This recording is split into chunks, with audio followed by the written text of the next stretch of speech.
Capítulo 20.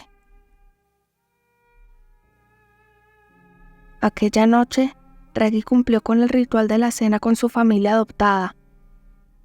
Jugó al backgammon con William, que tenía un talento poco normal para el juego, y admiró las acuarelas de Mary, que mostraban cómo quedaría el salón después de redecorarlo. Pero durante toda la noche, se sintió como si estuviera detrás de un muro de cristal, apartado de lo que los demás decían y hacían.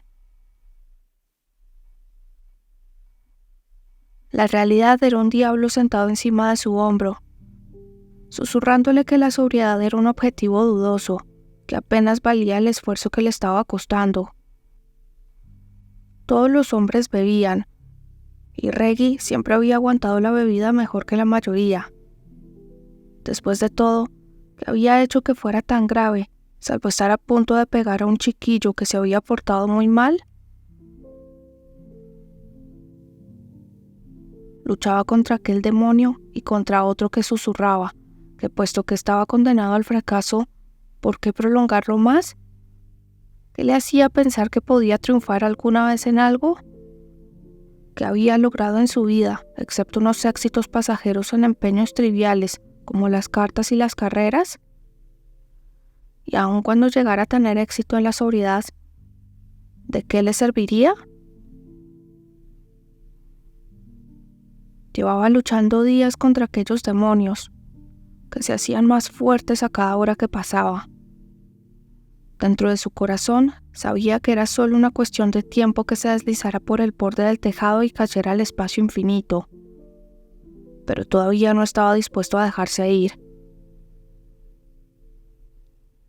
El té llegó y se fue, y sus compañeros se apresuraron a retirarse para pasar la noche. Con una voz que sonó sorprendentemente despreocupada a sus propios oídos, preguntó: «Ali, ¿te apetecería jugar una partida de ajedrez? Todavía es temprano». Había dado por sentado que aceptaría, porque siempre lo había hecho antes.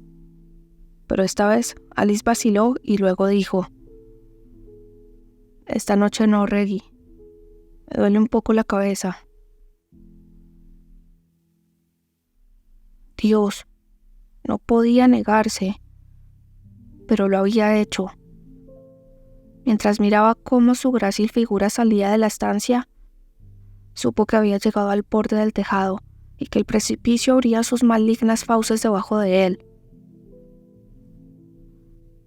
Temblando con contenida violencia, fue a la biblioteca a leer de nuevo el folleto sobre el alcohol. También su padre debía de haberlo leído y releído, pues los bordes de las páginas estaban desgastados por el uso. Su padre había dejado de beber, igual que Jeremy Stanton. Si ellos habían podido, también él podía. En sus días escolares había probado su fuerza de voluntad una y otra vez, siempre que decidía dominar una nueva destreza, un nuevo conocimiento, en aquel incesante enfrentamiento soterrado con su tío. Mientras cruzaba la sala hasta los ventanales para salir, percibía las botellas en el armario de los licores con tanta claridad como si fueran una hoguera. Un calor al rojo vivo, llamándole para que se consumiera en las llamas. Se detuvo con una mano en el pomo, la frente húmeda de sudor y el cuerpo negándose en redondo a obedecerlo. Había dejado el armario bien provisto, sabiendo que durante el resto de su vida estaría rodeado de bebedores y bebida.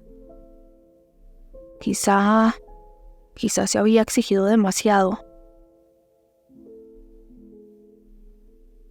Tenía que salir enseguida, antes de que fuera demasiado tarde, antes de que la insaciable ansia lo venciera. ¿No puedes dejarlo durante la próxima hora? Si eso es demasiado tiempo, ¿puedes dejarlo durante el minuto siguiente? La mano apretó con fuerza el pomo, y los nudillos se blanquearon cuando la presión ejercida le adormeció los dedos. ¿Por qué molestarte? ¿Qué tratas de demostrar? ¿Y a quién? Su voluntad se quebró.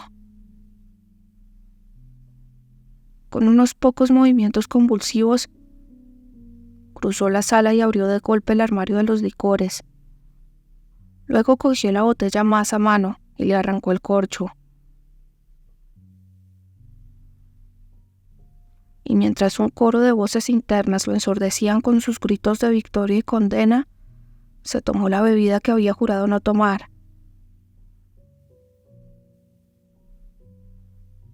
Alice se preparó lentamente para acostarse, mientras se deshacía la trenza con dedos distraídos y se cepillaba el pelo. Tendría que haberse quedado abajo a jugar al ajedrez con Reggie. Pese a su aire tranquilo y controlado, ella sabía lo difícil que la última quincena le había resultado. Había jurado que sería su amiga. Sin embargo, el recuerdo de Gilly, su amante embarazada, estaba demasiado fresco.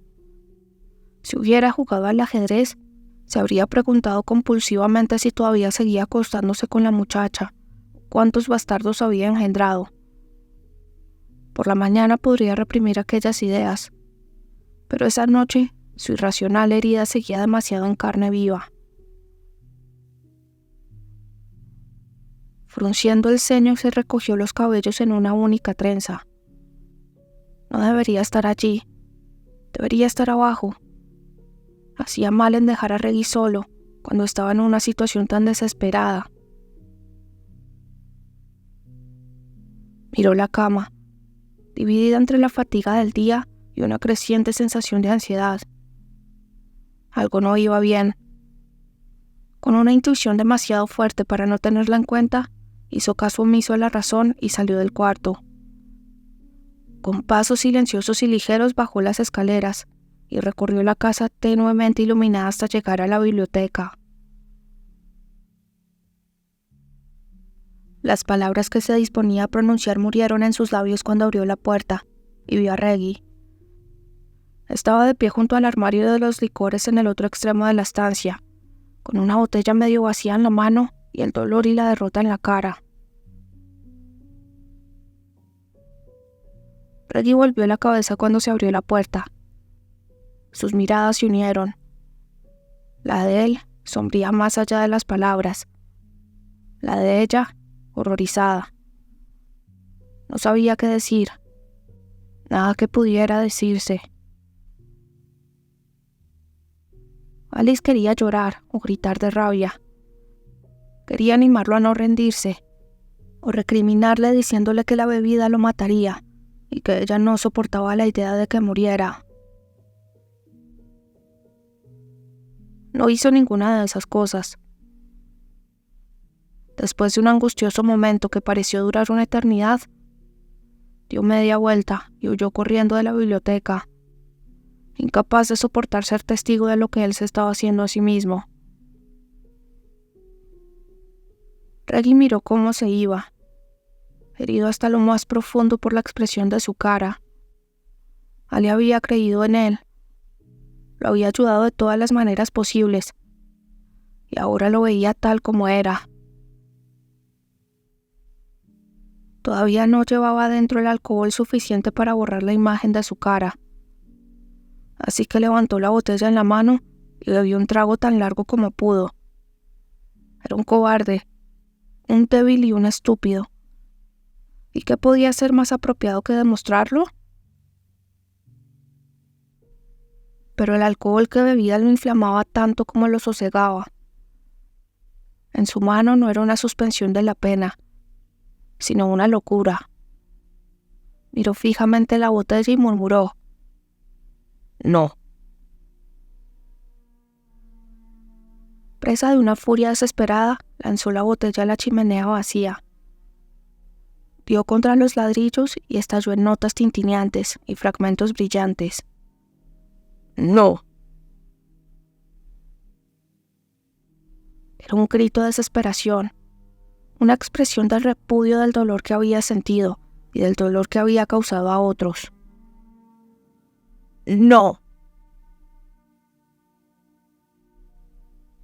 Ciego, impotente, perdido el control, cogió otra botella y la lanzó al mismo sitio que la primera con toda la fuerza de su vigoroso cuerpo. Cogió la siguiente, un decantador de cristal tallado, y lo lanzó con los demás. El tapón de cristal saltó en el aire antes de que el decantador se estrellara contra el hogar y salpicara la alfombra.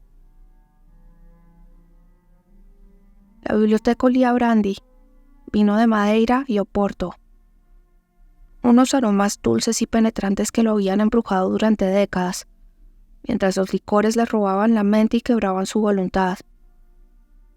Había otra docena de botellas en el armario.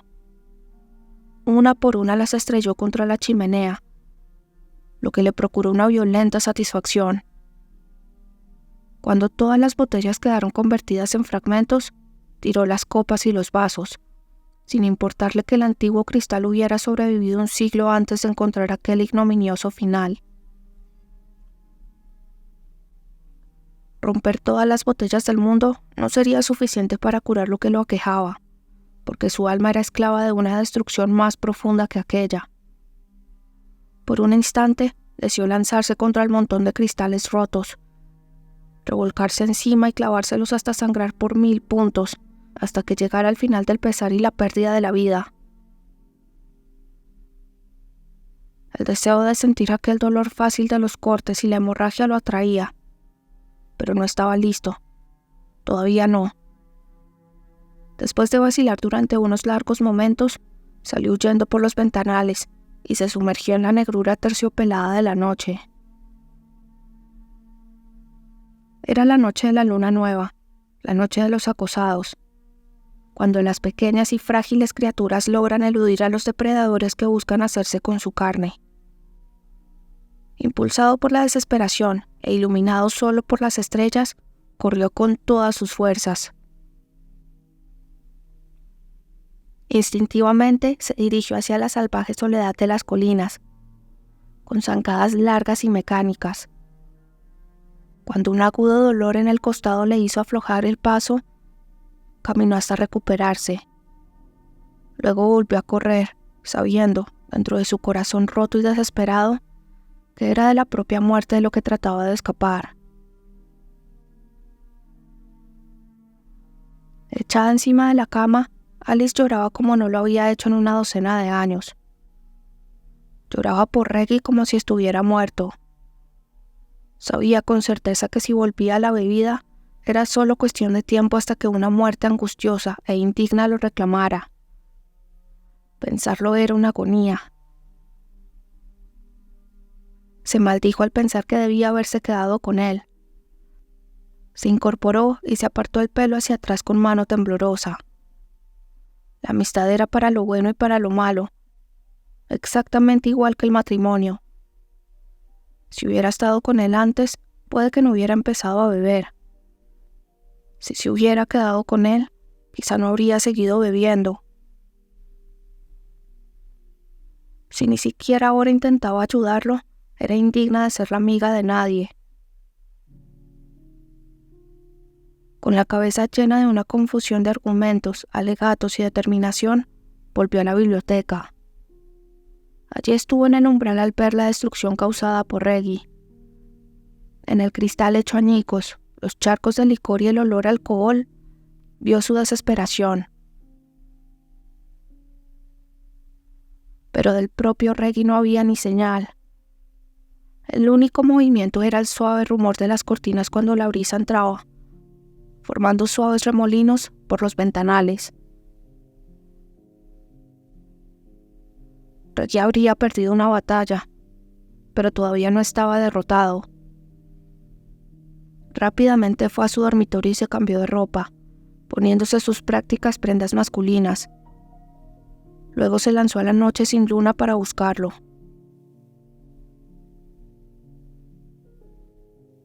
En la densa oscuridad, Reggie se cayó más de una vez, pero no prestó atención a los golpes ni a la ropa desgarrada. Le exigió más a su cuerpo de lo que le había exigido en toda su vida activa, y recorrió la propiedad desde las altas colinas hasta los prados inundados, siguiendo los setos atravesando a tientas los bosquecillos llenos de sombras. En su mente no había nada tan claro como un pensamiento, solo crudas emociones, una angustia tan aguda como cuando su familia había muerto, pero menos pura y honorable que la auténtica pena. Finalmente, cuando cada una de las fibras de su cuerpo temblaba de agotamiento y le dolían hasta los huesos, se encontró junto al lago, en su lugar privado de observación y sueños. Allí se dejó caer al suelo, entumecido hasta el alma. El lago estaba tan quieto que las estrellas se reflejaban en el oscuro espejo del agua. Tal vez allí encontrara la paz final. Sería fácil entrar, sintiendo cómo las tranquilas aguas le daban la bienvenida. Tan fácil. Estaba demasiado destrozado incluso para el simple acto de querer su propia destrucción. Se tumbó de espaldas en la suave hierba y escuchó el leve susurro de las hojas de los abedules.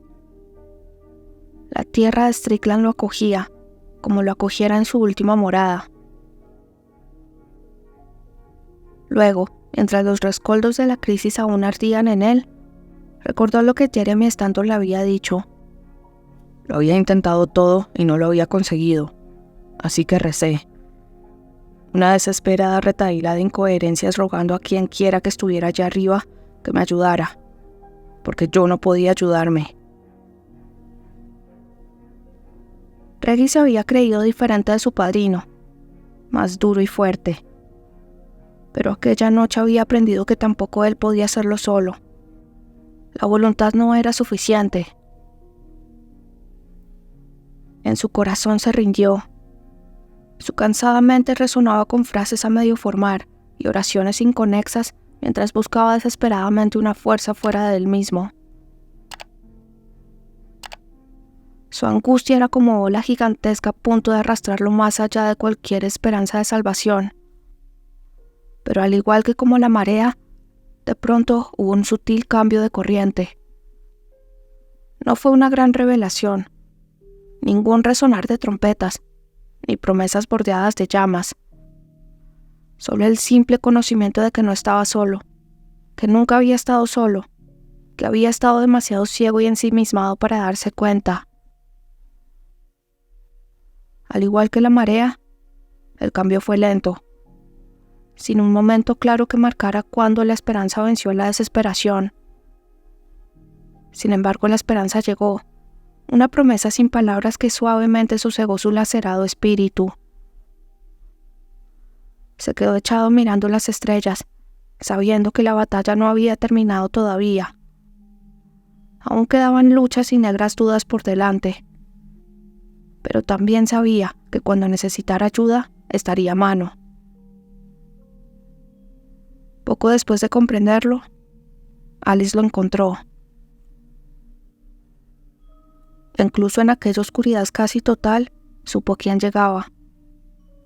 Sus sentidos en carne viva estaban extraordinariamente receptivos y reconoció no solo sus pasos y su perfume, sino la inefable sensación de su preocupación por él. Sin decir palabra, Alice se sentó a su lado con las piernas cruzadas, sin llegar a tocarlo, con la cara convertida en un pálido borrón bajo aquella espesa oscuridad aterciopelada. Él le tendió la mano, y ella la cogió con unos dedos mucho más calientes que los suyos, y una fuerza ligera y segura.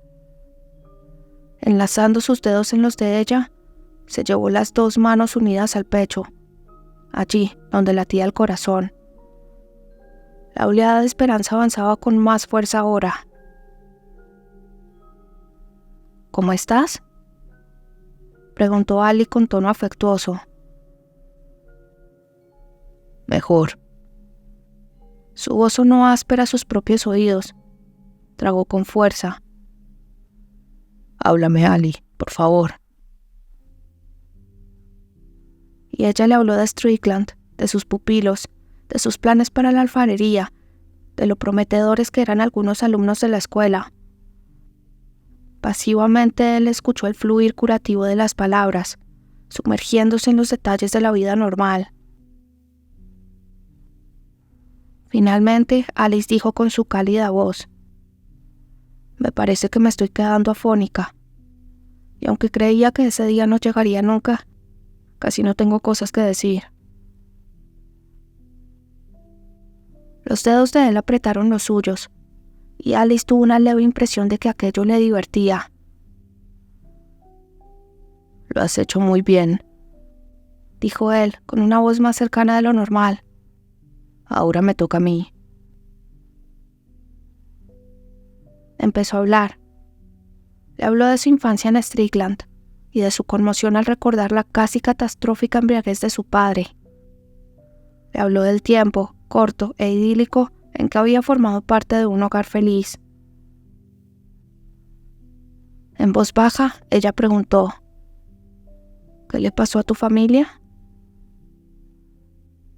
«Viruela». Ella se estremeció cuando la fatídica palabra cayó entre los dos. No era de extrañar que él hubiera insistido tanto en la vacuna. Reggie suspiró. «En realidad, esa no es toda la verdad. Mi padre estaba fuera cuando se declaró la enfermedad. Hubo unos pocos casos en el pueblo, pero la mansión fue alcanzada con mucha más dureza. Mi hermana pequeña, Annie, murió la primera, y luego mi hermano». «¿Tú también la cogiste?», preguntó, dando por supuesto que él debía de haber escapado. Se sorprendió cuando él dijo: «Sí, la única vez que he estado enfermo en toda mi vida». Irónico, ¿verdad? Mató a todos los demás, y a mí no me dejó ni una cicatriz. Tengo una inmunidad mágica a las enfermedades. De lo contrario, habría muerto de algo espantoso hace muchos años. Con un temblor en la voz, prosiguió: «Empezaba a recuperarme cuando un día me desperté con la sensación de que tenía que ir a ver a mi madre. Apenas podía andar. Era por la noche y la casa estaba silenciosa de una manera inquietante. La única sirvienta que había querido quedarse era una anciana que había sobrevivido a la viruela siendo niña y se había quedado dormida, exhausta. Mi madre se hallaba a punto de morir, pero abrió los ojos cuando yo entré y sonrió». Los dedos de Reggie apretaron los de Ali con una fuerza entumecedora. Dijo que se alegraba de que uno de sus hijos sobreviviera y pudiera crecer. No volvió a hablar. Respiró honda y entrecortadamente. Le habían enviado un mensaje a mi padre, diciéndole que toda su familia había muerto o estaba muriendo. Se mató en un accidente en el coche cuando volvía a Strickland a toda prisa. A veces me he preguntado si hubiera conducido con más prudencia si hubiera sabido que yo iba a vivir». Alice tenía ganas de llorar por lo triste de la historia, pero antes de que pudiera hablar, él dijo con amargura: «He hecho un uso lamentable del don de la vida. No te disculpes por sobrevivir», dijo ella con dulzura.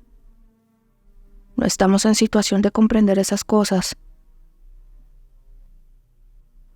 «¿Crees en Dios, Ali?» No era una pregunta que habría esperado de él, pero él siempre era inesperado. No de una forma que Junius Harper aprobaría. Dijo lentamente: «Creo que hay una pauta, un orden que explica por qué pasan las cosas. Creo que mis actos importan, aunque solo sea de una manera muy pequeña. Si tengo una ambición, es dejar el mundo un poco mejor de lo que lo encontré». «Eres una mujer buena y sabia, Ali», dijo él con una voz apenas más alta que el suspiro del viento y el susurrar de las hojas.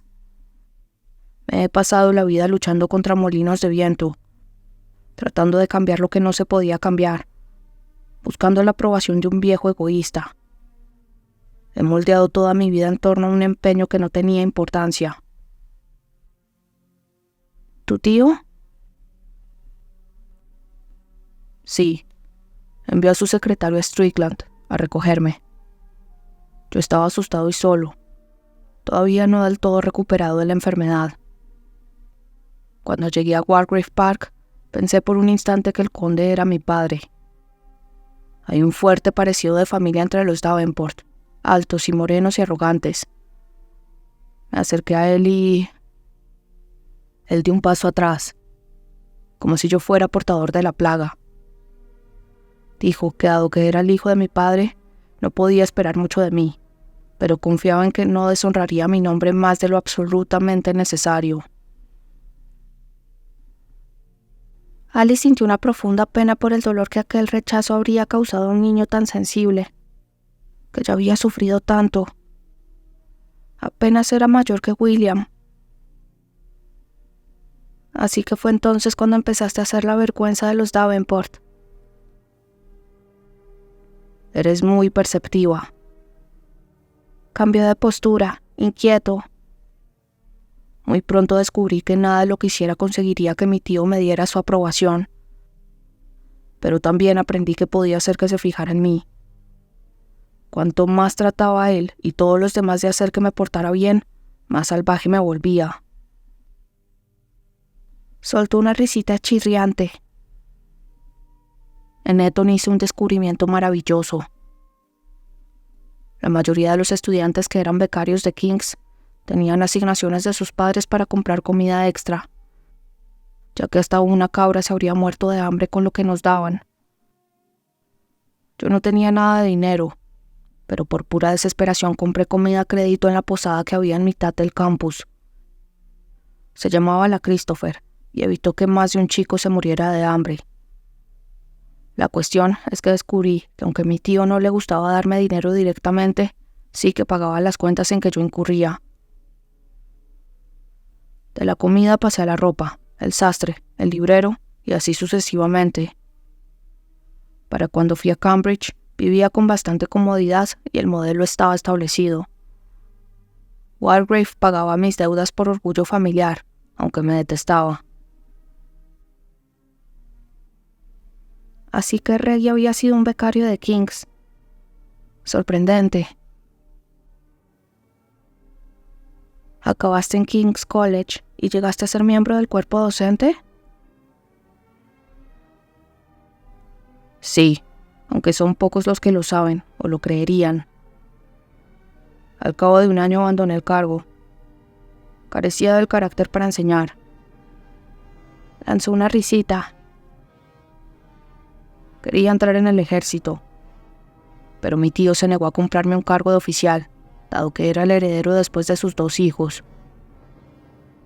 Insistió en que me quedara en Londres y me dio una asignación, aunque no puede decirse que fuera muy generosa. Dado que 2 de sus hijos no quisieron casarse y al tercero lo había repudiado y se había marchado del país, yo era su rehén para el futuro. Yo sentí una considerable satisfacción al saber que, aunque me despreciaba, yo era el heredero de Wargrave. Innoble, pero comprensible. Más que innoble, era estúpido, dijo con un patente desagrado hacia sí mismo. Tenía que haberlo enviado al infierno, en comprarme yo un grado de oficial la primera vez que tuve una buena racha en el juego. Al percibir su amargura, Alice preguntó: ¿por qué no lo hiciste? Él rebulló inquieto. Porque en tanto que miembro de su familia y pupilo, supongo que pensaba que mi tío me debía ese grado. Sin duda le habría costado mucho menos en el ejército de lo que le costaba en la ciudad, pero él prefirió frustrar mis ambiciones. Era un hombre que tenía que controlar a todos los que lo rodeaban. A cambio, yo me esforzaba por castigarlo siendo tan difícil y una vergüenza tan grande como podía. Era como una guerra encubierta entre los dos. A la larga, yo pensaba que ganaría, aunque solo fuera por sobrevivir al viejo bandido. Hizo una pausa y luego dijo con voz cansada: pero al final Fue él quien ganó. Hizo que su abogado buscara herederos de su hijo menor. Y localizaron a mi sobrino Richard. Debe de haber sido muy duro de aceptar, dijo ella comprensivamente. Con una sombra de humor ácido, Reggie dijo: Lo fue. Yo tenía el firme propósito de dejar a todo el mundo apabullado administrando las propiedades Wargrave bien y de forma rentable. Algo que podías hacer por lo que yo he visto en Strickland. Él le estrechó la mano. Tal vez. Reconozco que después de crecer en los márgenes de la sociedad, sin acabar de pertenecer a ella, quería el título y la posición de conde. Pero mucho más que eso, quería... Buscó las palabras. Demostrar mi valía. Quería pruebas de que tenía sentido haberme pasado la vida enzarzado en una pugna de voluntades con mi tío. Con una voz nuevamente monótona, añadió: Pero no lo tenía. Podría haber elegido 1000 cosas que habrían sido mejores para mí. Pero por mi orgullo y terquedad, seguí encarnado en una lucha sin sentido con un viejo malvado. Sin ser nunca consciente de ello, me pasé la vida en un empeño de idiotas. Alice se echó de lado en la hierba, junto a él, con la cabeza apoyada en su hombro y el brazo a través de su pecho. El brazo de Reggie se curvaba, rodeándola como si aquel fuera su lugar. Sé mucho de orgullo y terquedad, Reggie, dijo en voz baja. Hice que mi vida fuera un desastre por razones similares. Pero decidí que algo se podía salvar del naufragio. Y eso es lo que estoy haciendo ahora. Él frotó la mejilla contra la cabeza de ella. Pero tú eres más sensata que yo, Ali. De repente se echó a reír. No es que sea una razón decente. Voy a cumplir 38 años la víspera de Todos los Santos, y a mi edad, la inocencia y la ignorancia no son excusas válidas. Si uno convierte su vida en un desastre, es un estúpido o culpable. Ella sonrió, sabiendo que si la risa había vuelto, él había sobrevivido a aquella crisis. Luego se apretó más contra su delgado cuerpo. No había nada ni remotamente erótico en aquel abrazo, pero era una sensación maravillosa. ¿De verdad naciste en Todos los Santos?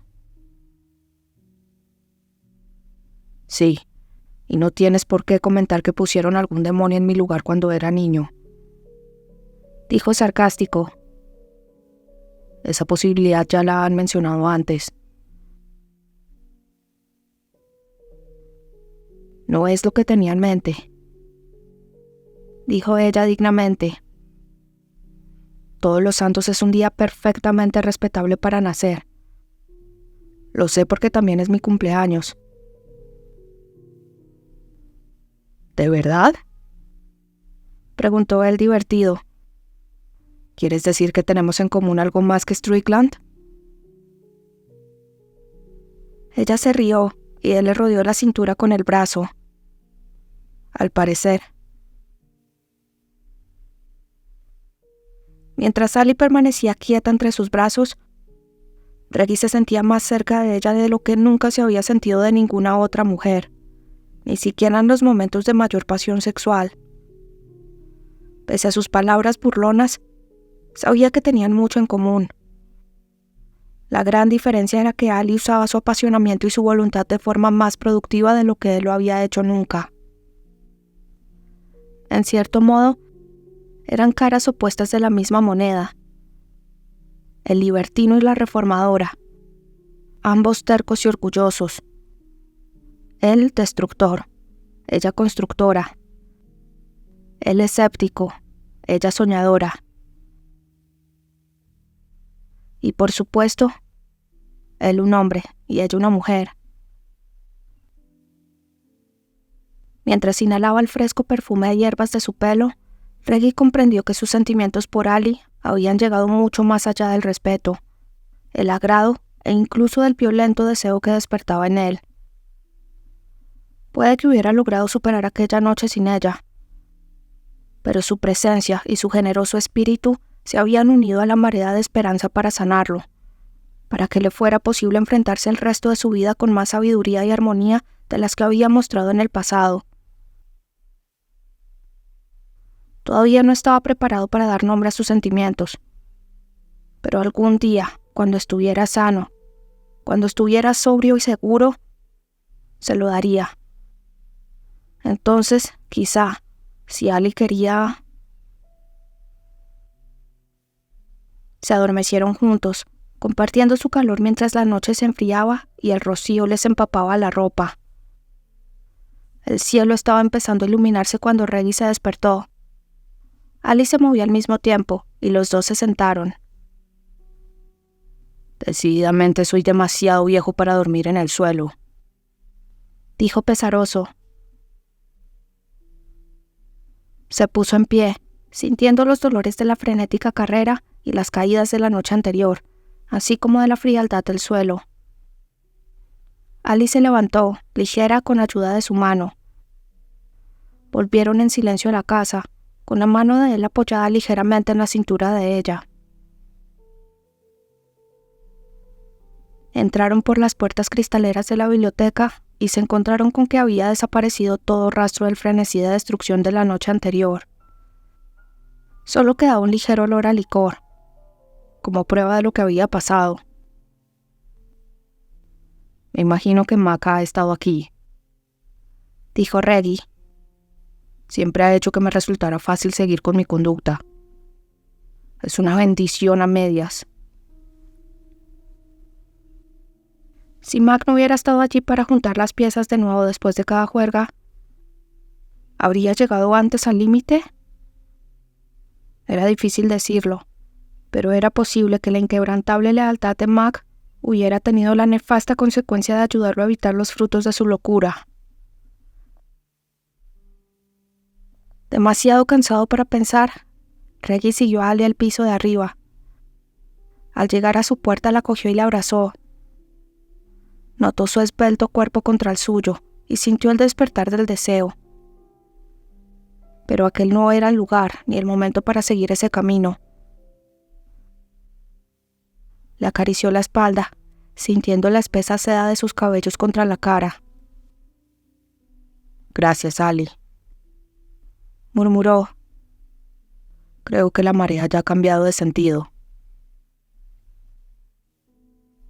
«Lo sé», dijo ella, con voz igualmente baja. «Noté que había sido diferente cuando te encontré». Perceptiva, además de buena, generosa y deseable en la cama. Quería besarla, pero se contuvo. En cambio, la soltó y luego dio media vuelta y se fue a su propia cama. Ese día tenía que empezar la tarea de vivir sensatamente.